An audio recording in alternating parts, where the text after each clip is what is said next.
What you don't want to do is make the wrong decision in the short time frame that you have to make the right decision for your health insurance for all of next year 2025. So on today's show, we're going to wrap up how to approach the enrollment period to ensure that you're on the right track to prepare to get the right insurance for year 2025.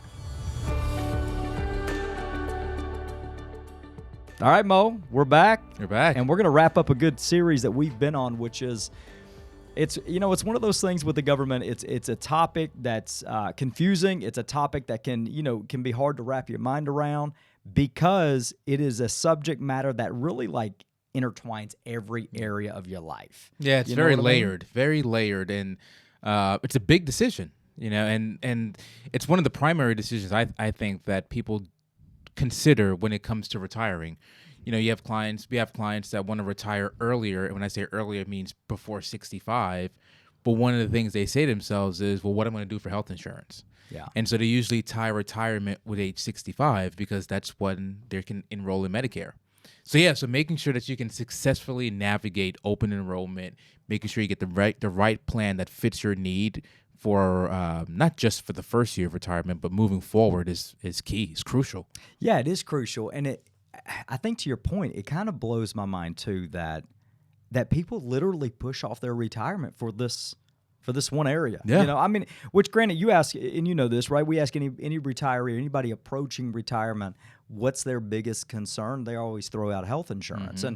And it's funny because health insurance is really not that big of an issue when it comes to traditional health insurance coverage, especially when you're on Medicare. All right. Right? You got to select the right plan, but it's not like it's costing you an enormous amount of money if you've prepared well for your retirement, which of course, most of our clients have. And so, when I think about health insurance in general and how it correlates to retirement, before we jump into this enrollment period, I think it's good for the listeners of our show to understand that when you're putting together a retirement plan, all this whole health insurance actually means is that it's an additional outflow. It's a line item on your budget. So is it really worth working, potentially it might be, but working an extra 12 months, 24 months, just because of your fear of affording the cost of a health insurance premium of $1,000 a month or $1,200, $1,400 for you and your wife? And the reason I say that is because, a lot of our clients, an additional cost of $1,400 a month or $1,000 a month to fill that gap of insurance before they get on Medicare. Well, if that's going to break the budget, maybe you're running retirement a bit too tight. Yeah. Yeah. So, but you're right. I think it's just this fear. It's the uncertainty. It's the fact that they hear, okay, well, I better make the right decision. If I don't, there can be penalties. And man, if I make too much money, if I deploy a tax plan, my cost of coverage is going to go up, and it's messy. Especially if there's a spouse if you're married and there's a difference in age. Like, what do I do if I'm 65 years old, my wife is 62? What do I do? Do I delay until she's turned 65 and then I retire? So health insurance is usually that question mark, right? That clients are really trying to solve to make sure that when they retire, they can make that transition nice and smooth and easy. That's exactly right. Yeah. And I'm gonna plug us for a second because I think we should do it at least every now and then.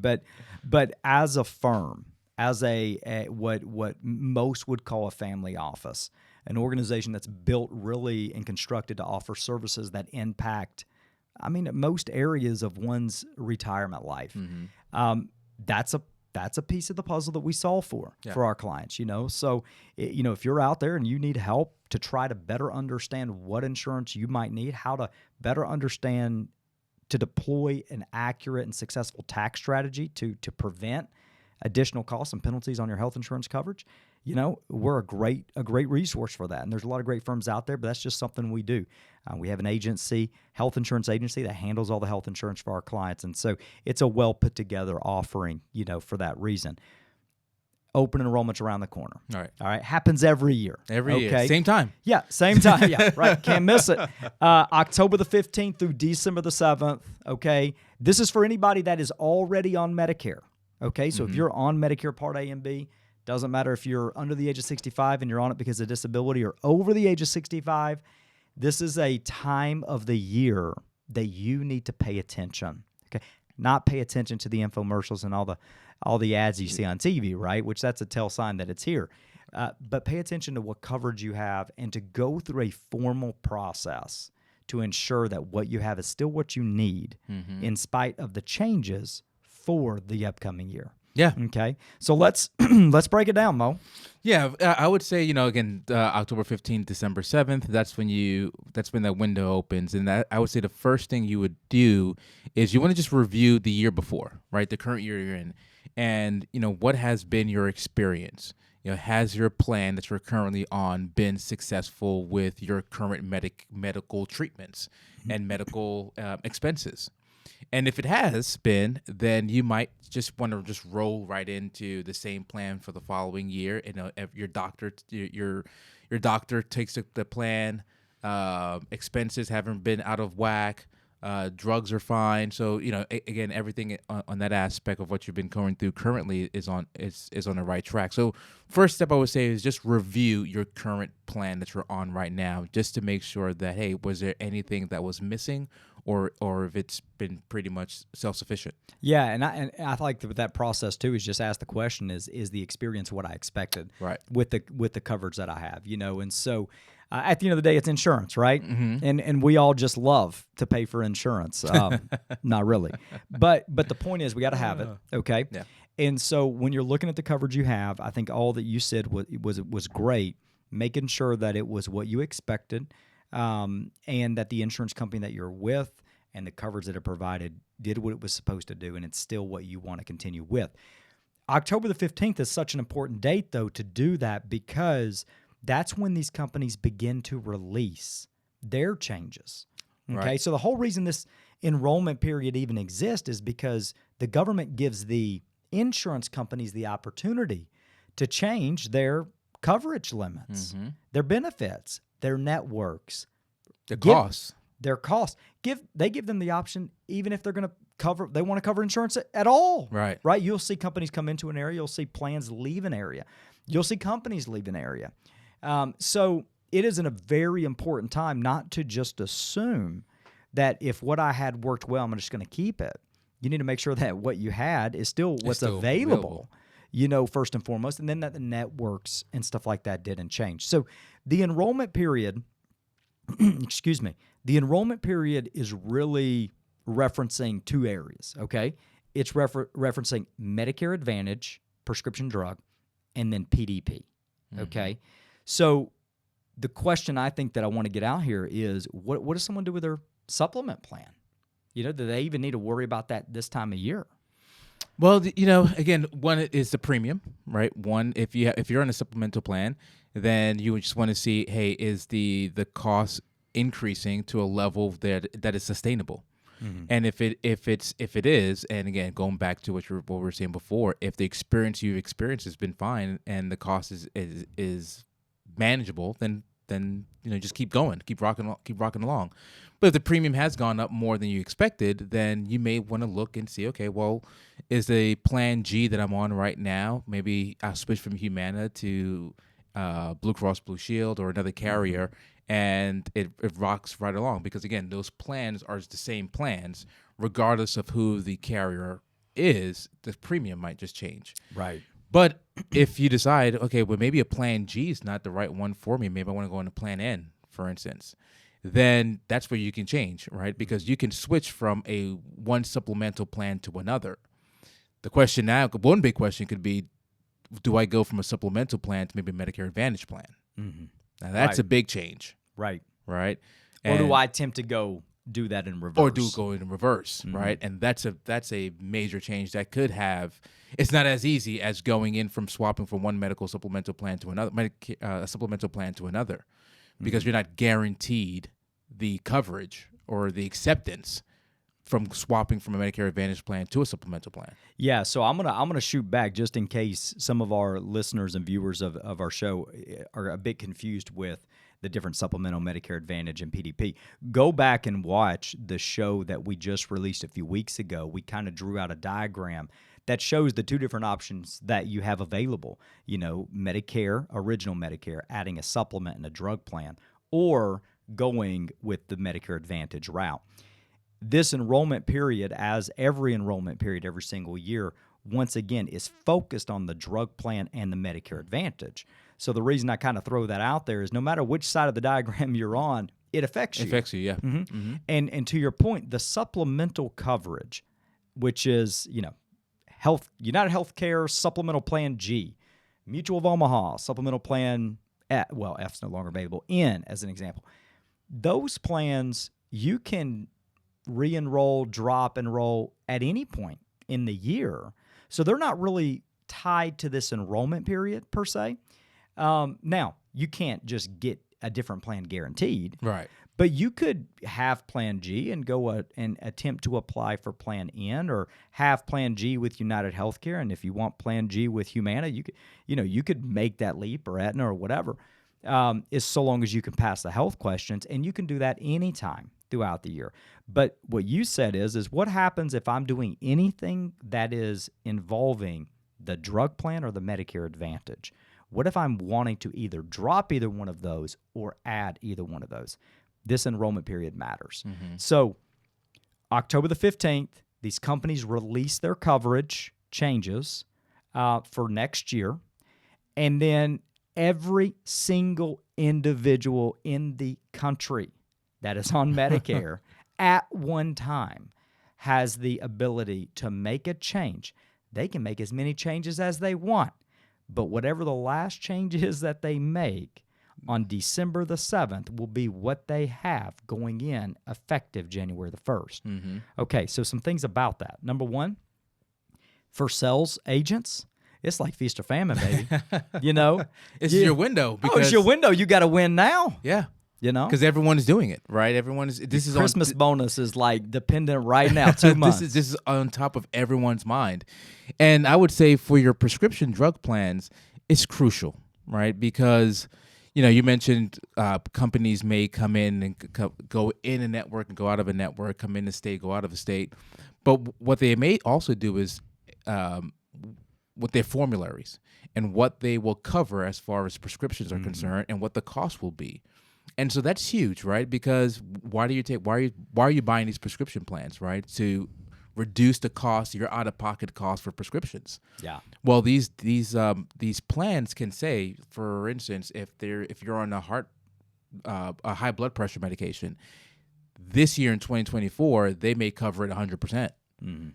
But 2025, because of past experience, they may say, okay, we're only going to cover it 25%, 30%, and now you're going to cover the rest.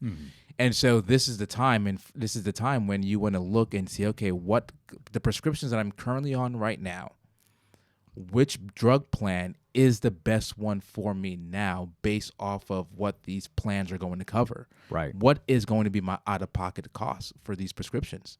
Yeah. The drug plan really, let's just stay there for a second, because there are a lot of layers to that, especially going through the enrollment period. To your point, you have the company, you have the product that the company's offering, the plan itself. That has to work well with your drugs, but then that also has to work well with your pharmacy. Oh, yeah. Good point. Good point. And so if you're someone who, once again, you look, like Mo said, at year 24 and you say, it's been a pretty good plan. I went with the 50-cent WellCare prescription plan and, it's done what I expected it to do. You still want to go back after October the 15th and do a few things. Number one, we highly recommend, to be successful, is to create a Medicare.gov access point.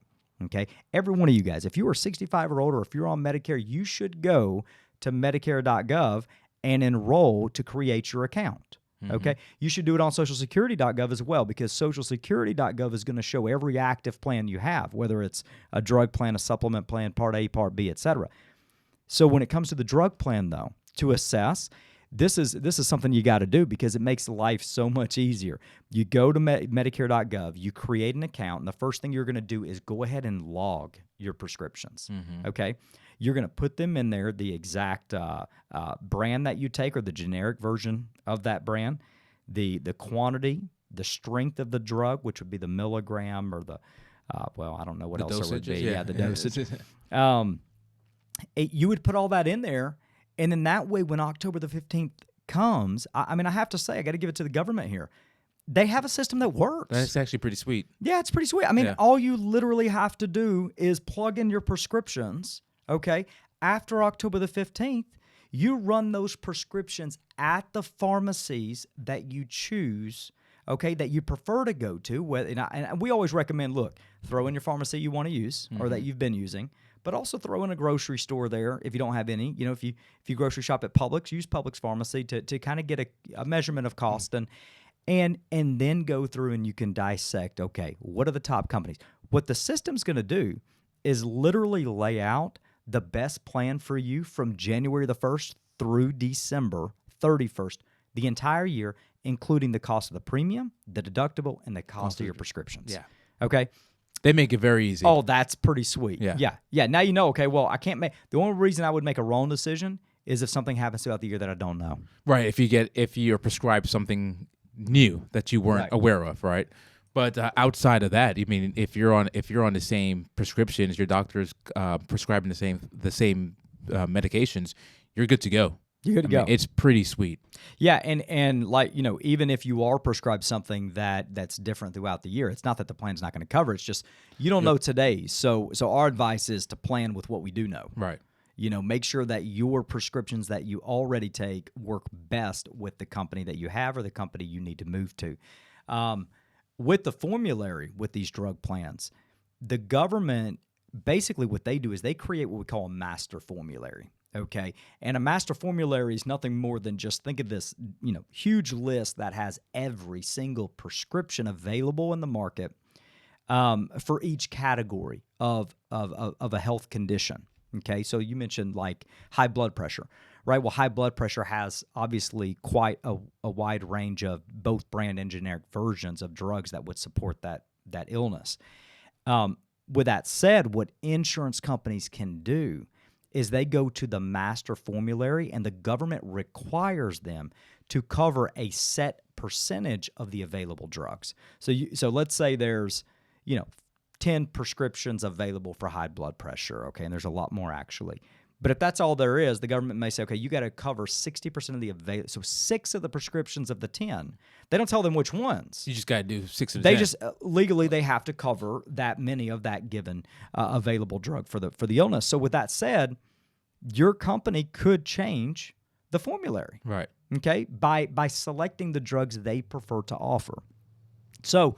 Yeah, that's why you got to go back and you just got to reassess. If you don't reassess the drug plan, like it could be not good. You're rolling the dice. It could be, yeah. And again, because they make it so easy, there's no reason why you shouldn't, you know, take this time, you know, this window of opportunity to make sure that the prescriptions that you're on right now are covered by the plan that you have currently. And if not, the system makes it so easy, and it literally will tell you the best plan for cost efficient wise. That's the best one for you based on the prescriptions you're taking. 100%. And really, when it comes to Medicare Advantage and drug plans, our recommendation has always been from our agency. It is just, hey, focus on the benefits of the plan first. Get the plan that's going to suit your needs from a health standpoint. A lot of these companies offer all these ancillary benefits, gym memberships. Like at the end of the day, that's great, right? But you don't want to show up to try to get your metformin covered and it has, you know, no coverage all because you wanted to get a plan that had a gym membership. You know what I mean? So make sure you find the plan that fits your needs specifically. Remember too, this is not a household decision. Right. So this is your plan, right? So husband and wife can be on 2 separate prescription plans. For sure. Right? Because if they have different prescriptions, they probably should be. Yeah. Yeah. So when it comes to drug plans, just that's the recommendation. Open that Medicare.gov website, create the login, log your prescriptions. Once again, if you need guidance and need help through that process, Asset Management Group's here to help you out. We definitely have you. Our company, Senior Care Solutions, is an organization that we use here to deploy the agency to service individuals just like yourself. So if you need the help, we can definitely offer it. Medicare Advantage, same thing. We're going to work through the coverage that we have. But there is one important thing, and this is like this whole first time in a Medicare Advantage type of plan, 12-month rule with the government. Do you know what I'm talking about? Where I'm going with that? That's where you're going. Okay, so one thing to keep in mind: you can only drop a Medicare Advantage plan and go to a supplement during the enrollment period. Mm-hmm. Okay, so if I have a Medicare Advantage plan and I want to drop Medicare Part A and B, I mean, not Medicare. I want to drop the Medicare Advantage purchase that I have. I need to wait to the enrollment period and then get rid of it, right? Okay, I can do that. When I make that decision at that point, I can go and enroll into a Medicare supplement plan. Mm-hmm. Okay, now to do that guaranteed, there's this little rule about a special enrollment period for those individuals that chose to go with a Medicare Advantage for the first time. So if you chose to go with a Medicare Advantage plan, maybe in 2024 or 2023 during the enrollment period, you had United Healthcare, Medicare Supplement Plan G, you were rocking, had yourself a drug plan, sales rep comes around, why are you paying $170 a month? Let me get it to zero. Okay, you're like, well, that sounds good. I make the change effective January the 1st. I go with this HMO plan. Okay, now 10 months later, you're like, ooh, this has not been what I thought. I'd much rather go back. I don't like the fact that some of my doctors don't accept the plan. Maybe I'm paying too much out of pocket or whatever it may be. You want to make that decision. Okay, if that's you, then you have a one-time special enrollment within 12 months to go back to the supplemental plan that you had guaranteed. No questions asked. It would need to be effective January the 1st. So that's another little rule out there that some people miss. You know, if you made that change and you want to go back to the supplemental plan, you should definitely try. If you've been on a Medicare Advantage plan for quite some time and now you're interested in going to a supplement, then you definitely need to go through the application process rather quickly on the front end of the open enrollment period or annual enrollment period, I guess. I'm saying that wrong, annual enrollment period, because you need to get the approval from the Medicare supplement plan before you drop the Medicare Advantage plan. Mm-hmm. Right. So just once again, it's a crazy time of year, but you got to make sure you do the work. It's not that hard. You got to take the time, do your part, right? It's, for most of our clients that are retired, it's a major piece to the puzzle. Yeah, I think that's one of the myths that is floating around with Medicare is that once you pick a plan or a route, you're stuck with that route for forever. Mm-hmm. It's not necessarily the case, right? Maybe you just talked about that 12-month window where, okay, if you want to go back, you can. But even if you're going, like you mentioned, for Medicare Advantage, you're rocking along for 10 years and you decide, you know what, I want to go in a supplemental plan, it's not that you can't. It's that it's not as easy, right? You have to medically qualify for it. So I think that's one of the myths that people have that, once I pick a route, I can't make any changes. Yes, you can make changes, but there's some little fine tuning you have to do in order to go that route. It can be dependent on your existing health condition. Yeah. Mm-hmm. So in regards to the annual enrollment period, that's what we recommend. Take the time, do your homework. We're here if you need us. We'll help you out. Make sure you make the right decision when it comes to your health insurance and then also, your drug plan as well. Let's wrap the Medicare series up. I thought it'd be fun to just kind of throw out some, 5-7 different areas where people so often make mistakes. Okay? All right. So number 1, you ready? I'm ready. Missing the initial enrollment period. Right? Okay. All right. Initial enrollment period. We're talking about the time where someone is first eligible, to get Medicare. They're cruising along. They're like, I'm healthy. I'm running marathons. I'm biking. I'm doing my thing. I don't need it. Mm-hmm. I don't need. And this is, people. I don't need a drug plan. Why do I need a drug? I don't even take no prescriptions. Yeah. Right. I'm healthy. I'm happens. Good. That happens a lot. Okay. Well, one of the mistakes that people make, and then they come in at 68, 69 years old. Not the end of the world, but at the end of the day, they're on a little bit of a generic prescription at that time. They need a drug plan. They go to enroll and they get this penalty impact. The government sends them a pretty letter that says, oh, by the way, you got to pay the penalty, not just one time, but actually every month for the rest of your life. life. Yeah. So that's one mistake people make. Don't make it. All right. The least expensive drug plan in 2024 is 50 cents. Yes. Okay. Pay the 50 cents. Just pay the 50 cents. Yeah. Yeah. And if you can afford to, write one check for the year. Be done with it, right? Assuming Medicare covers everything. Yeah, no, that's a big one. That's a big one. I mean, Medicare Part A Medicare overall doesn't cover everything. That's right? like saying Social Security covers everything in your retirement. Yeah. Retirement equals Social Security equals retirement. That's just, I've heard that before. That's not the case. And Medicare doesn't equal 100% of my health care costs covered. One thing that people get confused about is Medicare covering long-term care, and it doesn't. It does not cover long-term care. Medicare Part A covers the facility. We call it hospital.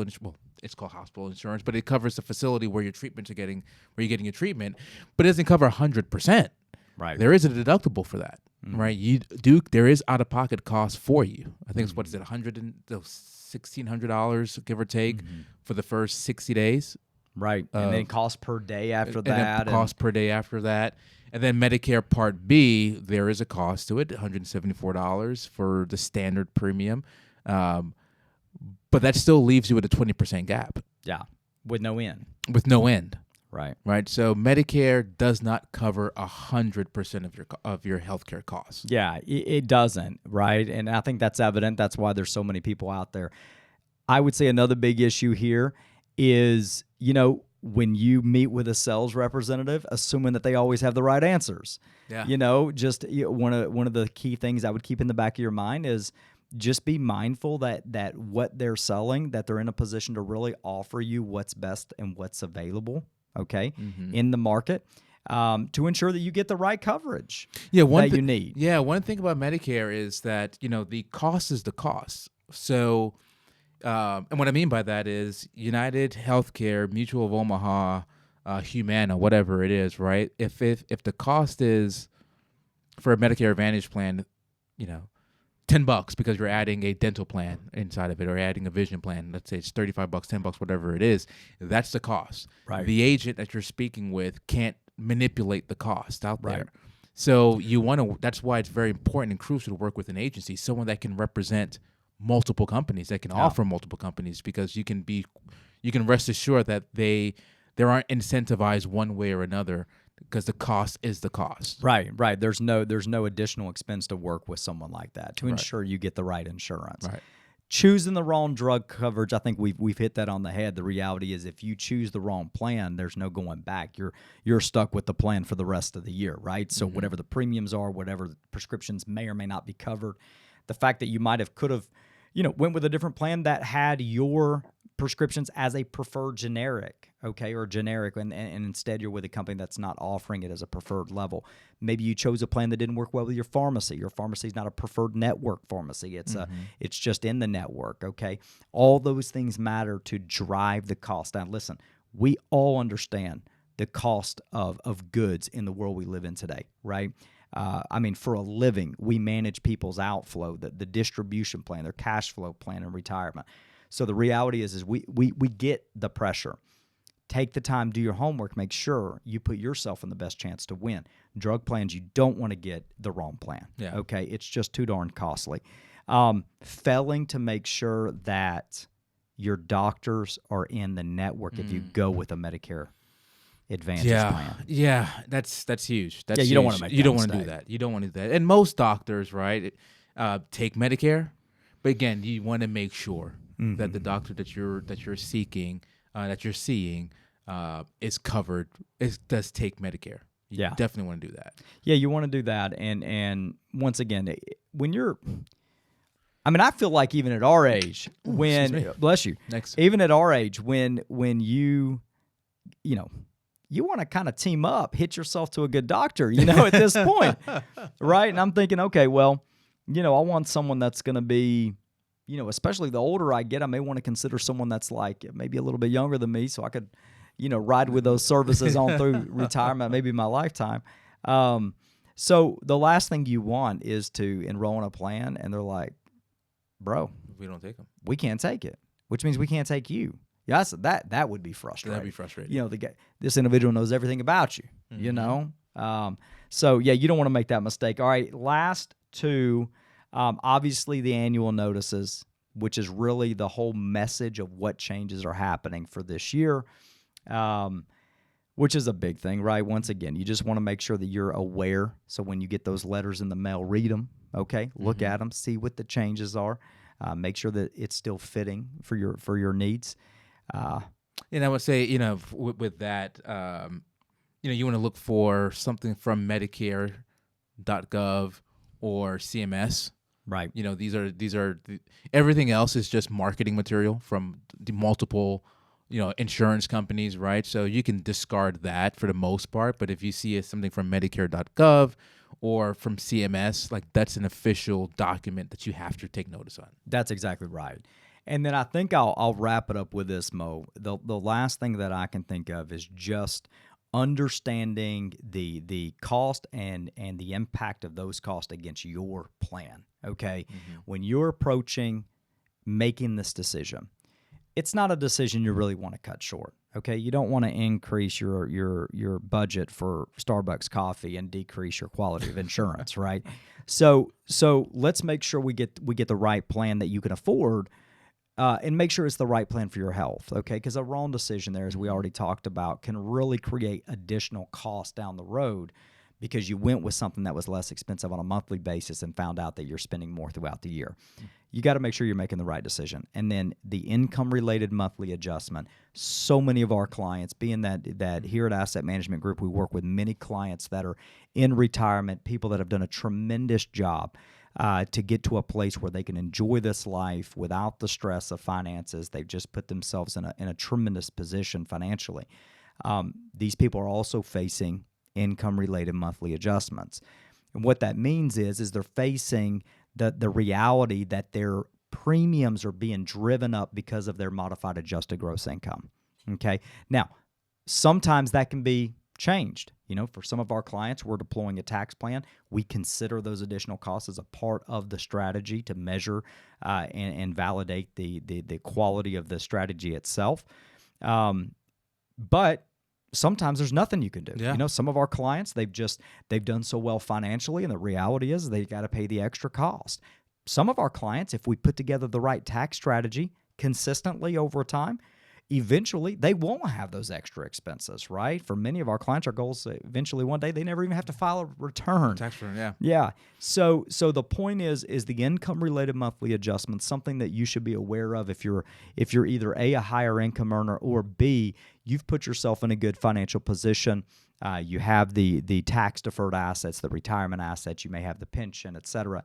And because of those activities, you're going to have to pay additional cost for your health insurance, your Part D coverage because of your modified adjusted gross income. So once again, there's tools out there. There's things that we can pull out of the tool belt to try to fix and to solve, once again, the government's attempt to get back as much as they can that they've allowed you to save tax deferred. So, hey, let's go to work. That's the goal. Yeah. No, you hit that last point is just crucial.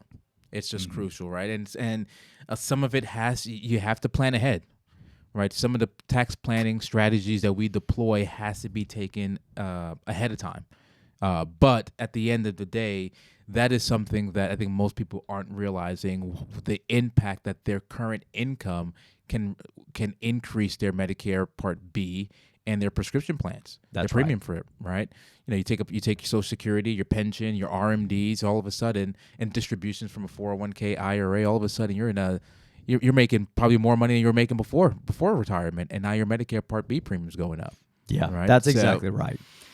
Yeah, so a lot to wrap up, but it was a good wrap up, right? I mean, again, this is the best way to prepare yourself to be successful as you approach open enrollment this year. And if you, again, like you mentioned, Andrew, we're here to help.